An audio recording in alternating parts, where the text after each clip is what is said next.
Olá pessoal, para tudo! Se você chegou aqui e não viu o vídeo do Boxeando com a História falando sobre essa luta entre Sonny Liston e Cassius Clay, eu recomendo que você dê um pausezinho aqui nesse vídeo e clique no link aqui abaixo que eu deixo na descrição para que você primeiro veja a contextualização da história e depois assista esse vídeo aqui com a gente. Eu fui convidado por Antônio do Boxeando com a História para poder fazer aí algumas análises, né, de perfis psicológicos, principalmente pelo que se passa na cabeça de um atleta de alta competição, de alto rendimento. Nesse vídeo a gente vai tratar sobre a luta de Sonny Liston contra Cassius Clay, né, o Muhammad Ali, que até então era conhecido como Cassius Clay.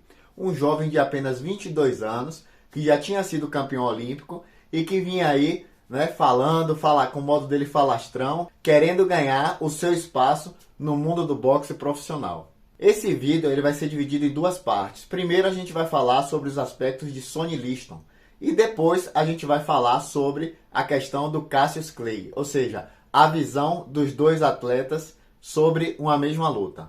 Então, gente, para a gente fazer qualquer tipo de avaliação, de análise sobre a vida de uma pessoa, sobre a história de uma pessoa ou sobre um fato que envolveu essa pessoa, a gente precisa primeiro contextualizar. A gente precisa entender tudo que passou com aquela pessoa, empatizar com aquela pessoa, ou seja, se colocar no lugar daquela pessoa, né, vivendo todas as experiências que ela viveu, tendo todas as influências que ela sofreu, para a gente poder contextualizar. Senão, vira somente a nossa opinião, né, o que a gente acha baseado nas nossas vivências. E isso está errado. A gente tem que tentar empatizar com as pessoas, se colocar no lugar dessas pessoas, para a gente poder tentar entender. Claro que não justifica, mas vai explicar muita coisa que acontece aí na vida da gente.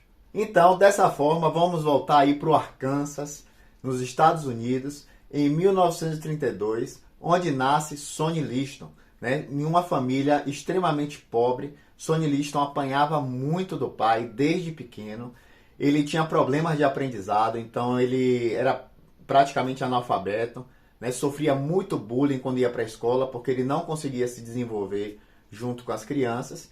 E envolto em todo esse clima, né, de ser espancado pelo pai, ter problemas, né, na escola, que pode ter sido desencadeado justamente por apanhar do pai, por ter essa relação nociva, né, familiar, e viver em extrema pobreza, a saída foi se envolver, né, com amigos que lhe trouxeram uma má influência e que acabou desencadeando todos os fatos que a gente vai narrar a partir de agora. Começou a praticar pequenos furtos, né? Ele começou coisas pequenas, essas coisas foram se tornando cada vez maiores, ao ponto de ser preso. E quando ele foi preso, ele foi acusado aí com mais de 30 coisas diferentes, né? Com mais de 30 acusações diferentes. E ele foi preso justamente porque o delito mais grave dele foi realmente um assalto à mão armada. Quando o Liston foi preso, ele tinha total consciência de que ele merecia estar ali, porque ele sabia, ele tinha consciência das coisas mais que ele estava realizando. Mas em entrevistas ele inclusive fala: aqui na prisão pelo menos eu tenho as 3 refeições do dia.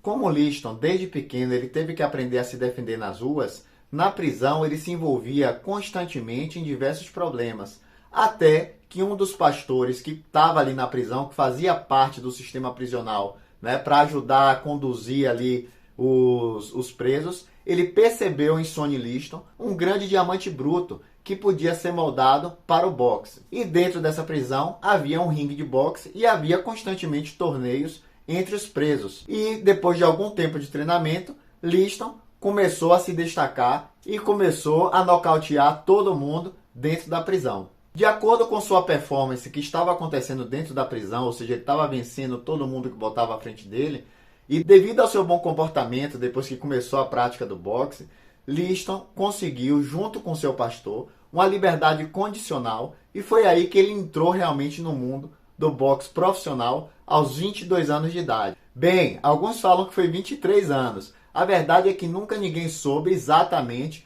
qual a idade real de Sonny Liston quando ele realmente começou a lutar o boxe profissional. Saindo da prisão, Sonny Liston ganhou de cara o primeiro torneio que participou, que foi o torneio Luvas de Ouro. Sendo um ex-presidiário, né, e uma pessoa que não inspirava confiança, Sonny Liston não conseguia de forma alguma, apesar das suas boas atuações no ringue, patrocínio. E o que aconteceu é que uma coisa atrai outra. Sonny Liston, como ex-presidiário, atraiu o mundo da máfia, e esse mundo da máfia foi a responsável, foi o principal patrocinador e o desencadeador da carreira de Sonny Liston. Tendo em vista toda a sua carreira que estava sendo desenvolvida até então, Sonny Liston ele consegue a disputa do título mundial contra Floyd Patterson. Luta a qual ele venceu fácil no primeiro round. Inclusive o Patterson, depois dessa luta, entrou em estado de depressão gravíssimo e foi concedida uma revanche a Patterson um ano depois da primeira luta. E na segunda luta, nada diferente. Mais uma vez, Sonny Liston nocauteia Floyd Patterson no primeiro round. Ele era considerado a joia do boxe naquele momento. Ele era o cara a ser parado. Então ele tinha essa autoconfiança, ele desenvolveu essa autoconfiança muito grande, principalmente devido ao estado de resiliência, ou seja, todas as dificuldades que ele passou lá no passado, fez ele se tornar uma pessoa ainda mais forte nesse momento presente. E ele começou a conquistar e ter acesso a dinheiro, a fama, a amizades, a sexo, tudo que envolvia o mundo para ele, que antigamente era muito distante e praticamente inalcançável. Nesse estágio de quase epifania, né, que ele se encontrava nesse momento, ele achava que ninguém mais poderia vencer ele. Então, quando o Sonny Liston já estava muito mais experiente, já era campeão mundial dos pesos pesados, começa a surgir, né, em toda essa história um jovem Cassius Clay, um menino falante, um menino que falava muito. Só que o menino falava, mas fazia. Ele havia sido já campeão olímpico de boxe pela seleção americana. Cassius Clay vinha de vitórias não muito expressivas e muito complicadas contra dois adversários muito inferiores a Sonny Liston. Mas, de tanto falar, de tanto pedir a oportunidade, aquele rapazinho falastrão e praticamente desconhecido recebeu a oportunidade de disputar o título mundial dos pesos pesados com até então indiscutível e melhor atleta de boxe daquela época, Sonny Liston. Sonny Liston estava embebecido, né, com a fama, com o dinheiro. E a gente para pensar assim, mas será que ele não agiu errado? Então é justamente o que a gente fala, vamos se colocar no contexto histórico de uma pessoa que não teve nada, de uma pessoa que apanhava dos pais, de uma pessoa que sofria bullying, de uma pessoa muito pobre, que passou fome e de repente foi preso e dentro da prisão descobriu um propósito e de repente ele tem tudo na mão. Ele tem fama, ele tem dinheiro, ele tem carros, ele tem mulheres, ele tem tudo que ele sempre sonhou na sua mão. Então o que foi que aconteceu com o Sonny Liston? Descansou. Ele nunca achou que aquele jovem falastrão, bonachão, poderia ganhar dele. Então Sonny Liston se descuidou completamente. Entre bebidas, entre farras, entre orgias. Algumas pessoas falam que estava também já envolvido com drogas.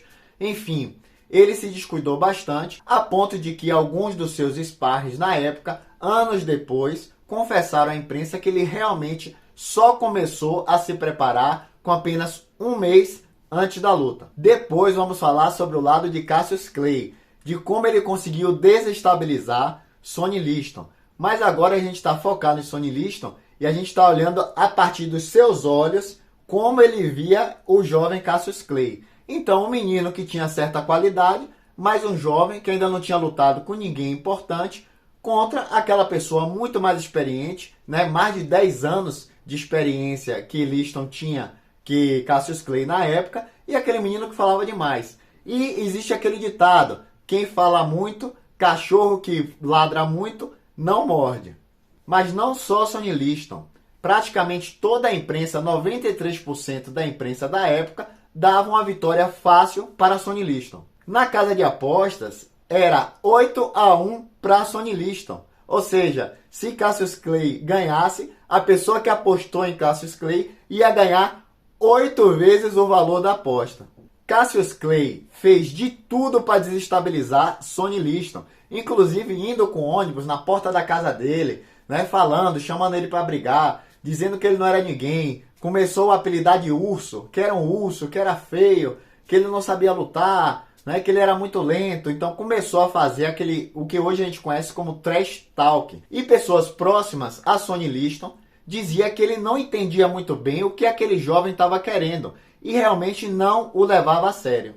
O fato é que Sonny Liston e toda a imprensa e todas as pessoas da época subestimou o jovem Cassius Clay. Cassius Clay dizia para todo mundo nas rodas de imprensa que Sonny Liston ia cair no 8º round. Sim, ele fazia assim mesmo com os dedos, no 8º round.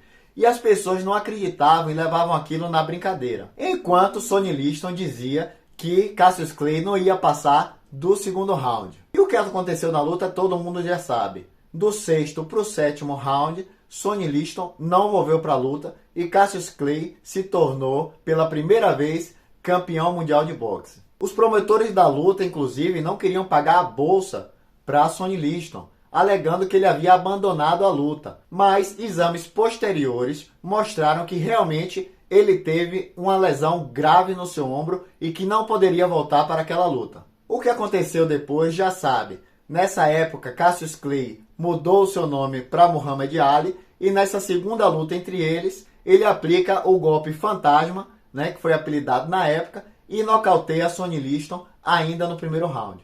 O que a gente aprende de tudo isso é que a teoria do rendimento fala que o rendimento de um atleta profissional ele depende dos aspectos físicos, técnicos, táticos e psicológicos e que muita gente renega a importância do fator psicológico na preparação de um atleta de alto rendimento. O fato é que se você não tem um psicológico forte, a sua carreira vai ser instável e se deve trabalhar a mente juntamente com os aspectos físicos, técnicos e táticos. A importância do psicólogo do esporte, junto com a equipe multidisciplinar, ao lado de um atleta de alto rendimento, é inegável e foi sendo comprovada com o passar dos anos. Cada dia mais vemos a importância de se manter a concentração durante uma atividade, principalmente uma atividade como o boxe, onde a nossa vida está ali em risco em cima do ringue. Então, é preciso ter uma concentração muito grande e não perder a mente, não se distrair em vários aspectos, como torcida, como o árbitro, como o adversário, como o próprio contexto histórico ao qual você está sendo envolvido.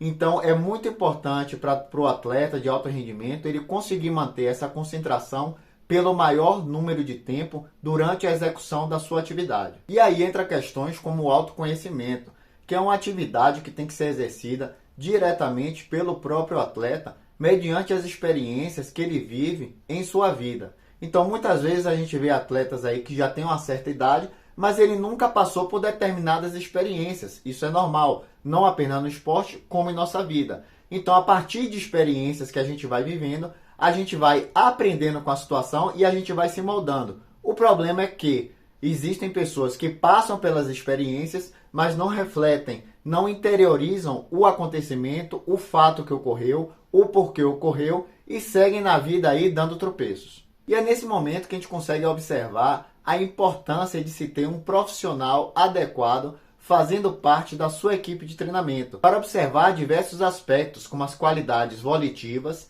o temperamento, o caráter, a personalidade, a autoconfiança, tudo isso para melhorar o coeficiente atlético daquele indivíduo. Bom, pessoal, espero que vocês tenham gostado. Eu sou Ricardo Serravalli, da Universidade do Boxe, e essa é uma parceria com o canal Boxeando com a História. Vamos lá? Boxe!